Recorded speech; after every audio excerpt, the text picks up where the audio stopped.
इतना बड़ा सुंदर कैंपस है, यहाँ पर जो आवश्यकताएं होगी उन आवश्यकताओं की पूर्ति करने का काम भी करेंगे। चाहे रोड कनेक्टिविटी हो, मेरा विश्वास है रेल विभागों से मैंने कहा है कि मूल सुविधाओं से लोगों को थोड़ा राहत दें, क्योंकि रेल और वन विभाग ऐसा विभाग है जिनकी जमीन पे सुविधाओं का काम कराना बड़ा चुनौती है, लेकिन DRM साहब की सहृदयता है, हमेशा उनका प्रयास रहता है। जो आम जन की आवश्यकता है, उस आम जन की आवश्यकता पे रेल विभाग को कोई त्याग भी करना पड़े तो त्याग करना पड़ेगा। तो हमारे जो रोड बहुत सारे अभी रुके हुए हैं, सारे रोडों को बेहतर करने का काम करेंगे। रोड, नालियां, पीने का पानी, अस्पताल, स्कूल, खेल मैदान, रोशनी, इन सारी बुनियादी कामों पर काम चल रहा है। हमारा लक्ष्य है कि हमने तय किया है कि 3 साल के अंदर इस सारे इलाके की जो बुनियादी सुविधाओं के लिए, जो 75 साल के लिए जिन चुनौतियों से लड़ रहे थे, इन 3 साल में उन सारी चुनौतियों का समाधान करेंगे। जो असंभव व संभव काम करेंगे। मैंने पिछली बार कहा था कि रेलवे स्टेशन पे एम्बुलेंस खड़ी रहे, हमारे कुछ मित्रों ने यहाँ पर मुझे याद दिलाया, वो एम्बुलेंस खरीद की प्रक्रिया चल रही है।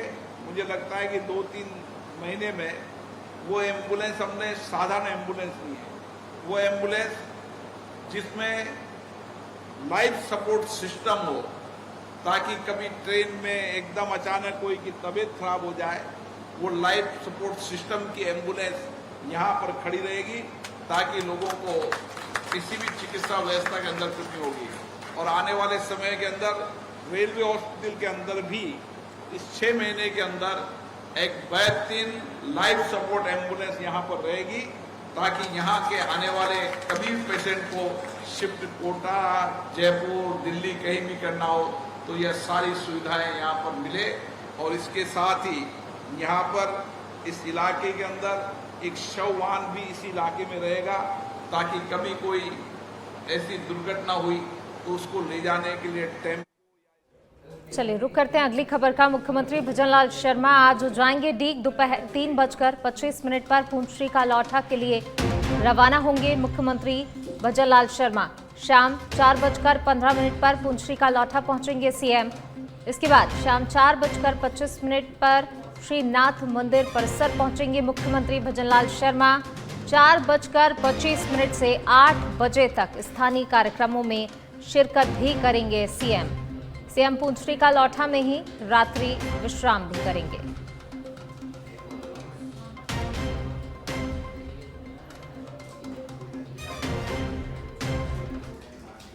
चलिए इसी बीच रुक कर लेते हैं अगली खबर का। उप मुख्यमंत्री दिया कुमारी जयपुर से जोधपुर के लिए रवाना हुई हैं।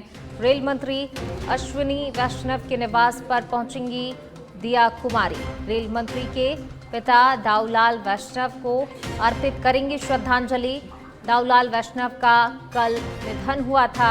जोधपुर में दिवंगत आत्मा को श्रद्धांजलि देने लगातार नेता पहुंच रहे हैं और उप मुख्यमंत्री दिया कुमारी भी जयपुर से जोधपुर के लिए रवाना हो चुकी हैं। वो भी श्रद्धांजलि अर्पित करेंगी।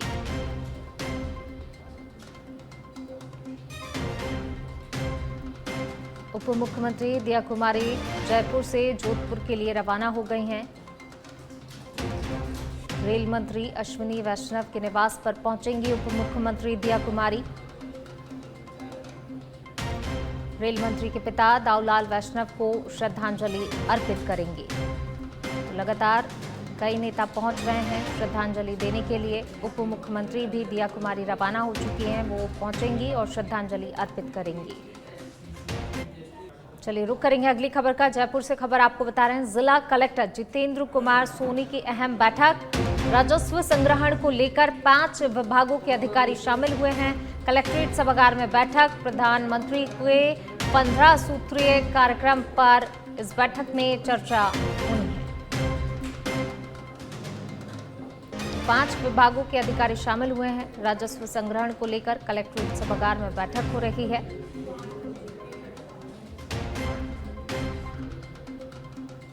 प्रधानमंत्री के 15 सूत्रीय कार्यक्रम पर चर्चा होगी।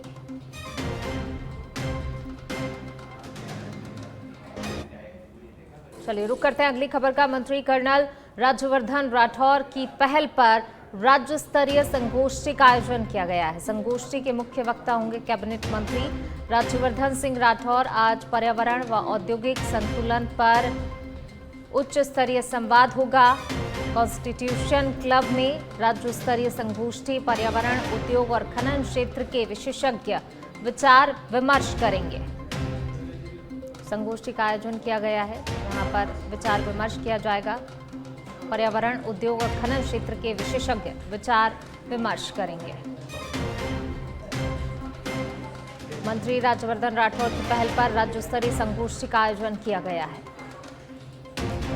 संगोष्ठी के मुख्य वक्ता होंगे कैबिनेट मंत्री राज्यवर्धन सिंह राठौर। आज पर्यावरण व औद्योगिक संतुलन पर उच्च स्तरीय संवाद होगा। चलिए बढ़ेंगे आगे। बूंदी जिले के केशवरायपाटन से खबर आपको बता रहे हैं। ग्राम पंचायत बलवन के कनिष्ठ सहायक निलंबित किए गए हैं। राज कार्य में लापरवाही के चलते विकास अधिकारी ने निलंबन के आदेश जारी कर दिए हैं। निलंबन काल में पंचायत समिति केशवरायपाटन मुख्यालय रहेगा। प्रधानमंत्री आवास योजना में पात्र लोगों से अनैतिक तरीके से पैसे मांगने का ऑडियो वायरल हुआ था और जिसके बाद ये कार्रवाई की गई है। रेल राज्य मंत्री रवनीत सिंह जोधपुर पहुंचे। जोधपुर में केंद्रीय रेल मंत्री अश्विनी वैष्णव के पिता के निधन पर शोक व्यक्त करने के लिए जोधपुर आए। इस दौरान एयरपोर्ट पर मीडिया से बातचीत करते हुए उन्होंने कहा कि ये दुख की घड़ी है। उन्होंने पूर्व प्रधानमंत्री अटल बिहारी वाजपेयी के साथ ज्वाइंट सेक्रेटरी के रूप में कार्य किया था। अब वह प्रधानमंत्री नरेंद्र मोदी के साथ रेल मंत्री का जिम्मा संभाल रहे हैं। हमारे बहुत ही सहज, बहुत ही सरल और बहुत ही हमारे प्रधानमंत्री नरेंद्र मोदी जी के बहुत नजदीकियों में से, जिनके ऊपर बहुत बड़ा, बहुत ज्यादा इम्पोर्टेंट मिनिस्ट्रीज उनके पास है, तो उनके पिताजी जो 86 उनकी आयु थी और पिछले 2-3 साल से क्योंकि आयु थी और एकदम जो उनका वेट था वो कम होता जा रहा था, तो उससे चलते हुए बहुत ज्यादा वेट में कमी आई और पिछले दिनों सेहत तो उनकी ठीक नहीं थी, लेकिन एक ऐसे पिता का जाना जिनके बेटे ने आज हर फील्ड में, उन्होंने पहले एक IAS ऑफिसर उनको बनाया, देश की सेवा की अलग अलग।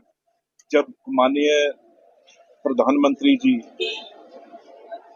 के जॉइंट सेक्रेटरी डायरेक्टर रह के इन्होंने PMO में माननीय अटल बिहारी वाजपेयी। चलिए इसी बीच रुक करेंगे अगली खबर का। कोटा के इटावा से बड़ी खबर आपको बता रहे हैं। रोहेली की झोपड़िया गांव में फायरिंग हुई है। बाइक पर आए 2 युवकों ने फायरिंग की है। गांव के बीच चबूतरे पर बैठे व्यक्ति पर फायरिंग की है। निशाना चूकने से बाल बची ओम प्रकाश मीना की जान। पुरानी रंजिश होना बताया जा रहा है फायरिंग का कारण।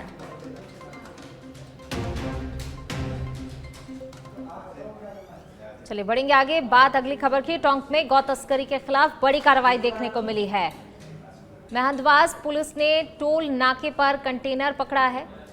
SHO ओम प्रकाश चौधरी ने कार्रवाई को अंजाम दिया। पुलिस ने कंटेनर से 28 गायों को मुक्त कराया है। कार्रवाई के दौरान कंटेनर चालक मौके से फरार हुआ है। कोटा से जयपुर की तरफ जा रहा था ये कंटेनर। गायों को कपिला गौशाला टाडा हिंद भिजवाया गया है। तो देखिए कार्रवाई के दौरान कंटेनर चालक मौके से फरार हुआ है। चलिए इसी बीच रुक कर लेते हैं अगली खबर का। Rajasthan high court chief justice MM Shrivastava की तबीयत नासाज है। जयपुर के EHCC में उनका इलाज चल रहा है। मुख्यमंत्री भजनलाल शर्मा पहुंचे हुए हैं EHCC अस्पताल। चीफ जस्टिस MM श्रीवास्तव से मिलने पहुंचे हैं। मुख्यमंत्री भजनलाल शर्मा। तो देखिए उनका हालचाल जानने के लिए मुख्यमंत्री भजनलाल शर्मा अस्पताल पहुंचे हैं। चीफ जस्टिस एम श्रीवास्तव से मिलने के लिए पहुंचे हुए हैं मुख्यमंत्री Bhajanlal Sharma. Rajasthan high court chief justice M Shrivastava की तबीयत बिगड़ी, जिसके चलते उन्हें हॉस्पिटल में एडमिट कराया गया और अब मुख्यमंत्री भजनलाल शर्मा उनका हालचाल जानने के लिए PHCC अस्पताल पहुंचे हुए हैं।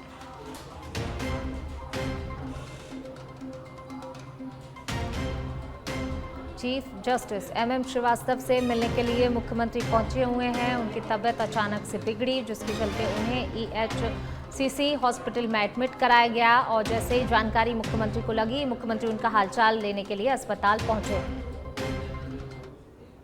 चलिए रुक करेंगे अगली खबर का। टोंक से खबर आपको बता रहे हैं। टोंक पुलिस की अवैध खनन परिवहन पर कार्रवाई देखने को मिली है। पुलिस अधीक्षक विकास सांगवान के निर्देशन में कार्रवाई की गई है। कार्रवाई से बजरी माफियाओं में हड़कंप मचा हुआ है। पुलिस ने 15 ट्रैक्टर, ट्रॉली, 2 लोड, 3 मोटरसाइकिल जब्त की हैं। कार्रवाई के दौरान 8 लोगों को गिरफ्तार भी किया गया है। 10 प्रकरण थानों में दर्ज कर जांच शुरू की गई है। इस कार्रवाई से बजरी माफियाओं में हड़कंप मचा हुआ है। 15 tractor, trolley, 2 load, 3 motorcycle police ने कार्रवाई के दौरान जब्त किए हैं। 8 लोगों को गिरफ्तार भी किया गया है। चलिए बढ़ेंगे आगे। बात अगली खबर की। सीकर के लक्ष्मणगढ़ उपखंड क्षेत्र के खोरू गांव के पास स्कूल बस और बाइक की टक्कर हो गई, जिससे बाइक सवार एक की मौत हो गई, जबकि बाइक पर सवार पति पत्नी गंभीर रूप से घायल हो गए। घटना की सूचना के बाद ग्रामीणों ने घायलों को लक्ष्मणगढ़ जिला अस्पताल में भर्ती कराया है। परिजनों के आने के बाद शव का पोस्टमार्टम करवाया जाएगा। झुंझुनू के सुल्ताना कस्बे में विद्युत विभाग के तहत लगाए जा रहे स्मार्ट मीटरों को लेकर ग्रामीणों का आक्रोश बढ़ता जा रहा है। कस्बे के भवानी चौक पर बड़ी संख्या में ग्रामीणों ने एकत्रित होकर विरोध प्रदर्शन किया और डिस्कॉम के खिलाफ नारेबाजी की। ग्रामीणों का कहना है कि स्मार्ट मीटर उपभोक्ताओं के लिए स्मार्ट नहीं बल्कि महंगे और परेशानी भरे साबित हो रहे हैं। प्रदर्शन कर रहे ग्रामीणों ने बताया कि पहले जिन घरों में रोजाना 4 से 5 यूनिट की खपत होती थी, वहां अब स्मार्ट मीटर लगने के बाद 8 से 10 यूनिट तक दिखा रहा है। तो वहीं ग्रामीणों ने चेतावनी देते हुए कहा कि यदि जल्द ही स्मार्ट मीटर लगाने की प्रक्रिया नहीं रोकी गई तो वे सहायक अभियंता कार्यालय पर धरना प्रदर्शन करेंगे। ये बिजली विभाग द्वारा स्मार्ट मीटर लगाने के विषय में हुआ है। ये स्मार्ट मीटर जबरदस्ती थोपे जा रहे हैं, ठेकेदार द्वारा सौंपे जा रहे हैं। न कोई सरकारी आदेश है न और इनके पास में। अभी मान लो कि यदि मेरा मीटर एकदम सही चल रहा है, उसको बदलने क्या सकता है? उसको नहीं बदलना चाहिए। फिर आप स्मार्ट मीटर में एक प्रोविजन और दे रखा है कि यदि ये रिचार्ज इसका बंद हो गया रात को 2 बजे, रात को 12 बजे, तो आप कैसे इसको रिचार्ज करवाओगे? साहब कोई फोन ही नहीं उठाएगा वहाँ। तो सरासर गुंडागर्दी है, सरासर अफसरशाही है। इसमें बिजली विभाग के नीचे से एक ठेकेदार पार्क में स्मार्ट मीटर को लेकर हमने एक जनसभा की है, इसमें विरोध प्रदर्शन किया है और हमने ये विरोध किया है कि जो स्मार्ट मीटर लग रहे हैं ये हमारे ऊपर थोपे जा रहे हैं। और जगह जगह राजस्थान के अंदर हर गांव-गांव में इसका विरोध है कि जब पुराने मीटर सही तरीके से सुचारू रूप से चल रहे हैं तो इन मीटरों को लगाने की कहाँ जरूरत है। और जिन लोगों के ये मीटर लगे हैं उनसे सूचना मिली है, पता चला है कि जहां रोजाना की 5 यूनिट आया करती थी, वहां ये मीटर 7 यूनिट या 8 यूनिट रोजाना की निकाल रहा है। दूसरी बात यह है कि अगर ये चलिए बढ़ेंगे आगे। बयाना के रुदावल क्षेत्र में क्रशर संचालकों की मनमानी और बदहाल सड़कों के खिलाफ ट्रक चालकों का गुस्सा फूट पड़ा। नाराज ट्रक चालकों ने ग्रामीणों के साथ मिलकर मुख्य सड़क पर वाहनों को खड़ा कर जाम लगा दिया। इनका आरोप है कि सड़क की मरम्मत के नाम पर प्रत्येक ट्रक से 100 रुपए की वसूली की जाती है, लेकिन मरम्मत के नाम पर कोई कार्य नहीं होता है। ट्रक चालकों का कहना है कि ये सड़क रूपवास से बुरावई तक जाती है और पिछले करीब 10 वर्षों से इसमें गहरे गड्ढे हो गए हैं। इससे न केवल ट्रकों को नुकसान पहुंच रहा है, बल्कि राहगीरों और ग्रामीणों की भी जान जोखिम में पड़ी हुई है। ट्रक चालक महावीर सिंह ने बताया कि हर ट्रक से प्रति चक्कर 100 रुपए वसूले जाते हैं, लेकिन हमें कोई रसीद नहीं दी जाती है। सड़क की हालत हर साल बद से बदतर होती जा रही है। ये रूपबास रोड से खेड़ा ठाकुर होते हुए गुजर बलाई, चक गुजर बलाई प्लस गुजर बलाई के लिए क्रशरों के लिए रास्ता जाता है। इसमें आम जनता परेशान, खेड़ा ठाकुर की, नवेरे की और चक गुजर बलाई की आम जनता, गरीब, लेडीज, बेसहारा, पैदल चलने वाले सभी परेशान रहते हैं। और जिस रोड पे जमीन है उनके गड्ढे तोड़ दिए गए हैं, जो गांव से रक्षा करने के लिए खेतों में गाड़े गए और 3-3 फुट के गहरे गड्ढा आ रहे हैं और कई बार हादसे हो चुके, दुर्घटना हो चुकी है। 1-1.5 महीने पहले 7 जून को घटना घटी। ड्राइवर जाम लगा रहे हैं कि इनसे 100 रुपए रोज लेते हैं ये क्रेशर प्लांट वाले। अब रोड बनाने के लिए रोडों पे गड्ढा हो रहे 3-3 फुट गहरे, इनको दर्शाया जाए और प्रशासनिक कार्रवाई की जाए। जो कह देते हैं करा देंगे, मरम्मत करा देंगे, साल 2 साल बाद फिर जाम लगा है, साल भर लगाते हैं वो करा देते हैं। उसी को फुट के उसी पे जेसीबी चलवा के घंटा 2 घंटा मरम्मत के नाम पे पैसा ठगा जा रहा है। ड्राइवरों से, गाड़ी वालों से पर डे 100 रुपए लेते हैं हर गाड़ी पर, हर चक्कर नहीं देते, कोई पर्ची नहीं है, रिश्वत के नाम पे चल रहा है रास्ता के शुद्धिकरण के लिए। ये रूपबास रोड से बुराबाई के लिए लिंक लग रहा है ये, और इसमें 10 साल से गड्ढे हो रहे हैं। न तो कोई एमएलए आया, न एमपी आया, सबसे कह परेशान है। यहाँ आता तो ही नहीं, केवल वोटों के लिए आते हैं यहाँ लोग। और आज तो दर्शन नहीं किए, न एमएलए किए, न एमपी के किए। और ट्रक वाले पैसे हमेशा क्रेशर वाले रोजाना प्रति चक्कर 100 रुपए लेते हैं, केवल इसके रिपेयरिंग के लिए। और रिपेयरिंग के नाम पर ना लिपा पोती है, कुछ नहीं है। इतनी मिट्टी उड़ती है कि जितनी फसल सब नष्ट हो रही है किसान। इसी रोड पर मेरा मकान है, खेत है, रोजाना ट्रकों से मिट्टी टूटती है, कभी नुकसान होता है, पैदल चलाने जाता है, 3-3 फुट गड्ढे हो रहे हैं। बच्चों को पढ़ने में भी परेशानी हो रही है। ट्रक वाले जाम इसलिए लगा रहे हैं कि इनकी गाड़ी टूटी पड़ी हुई है। ट्रक वाले जाम हम लगा रहे हैं, गाँव वाले लगा रहे हैं। ट्रक वाले हम गाँव कायदे गाड़ी भरने आता हूँ। आज से मुझे 5-6 साल हो गए इसी रोड पर चलते हुए, और क्रेशर पर जाता हूँ और डेली का आगे थे 100 रुपये लेते प्रति गाड़ियों पर रास्ता के लिए बनवाने के लिए। और कागज अभी तक तो बनानी है, अभी ऐसे देखते हैं। कम से कम 5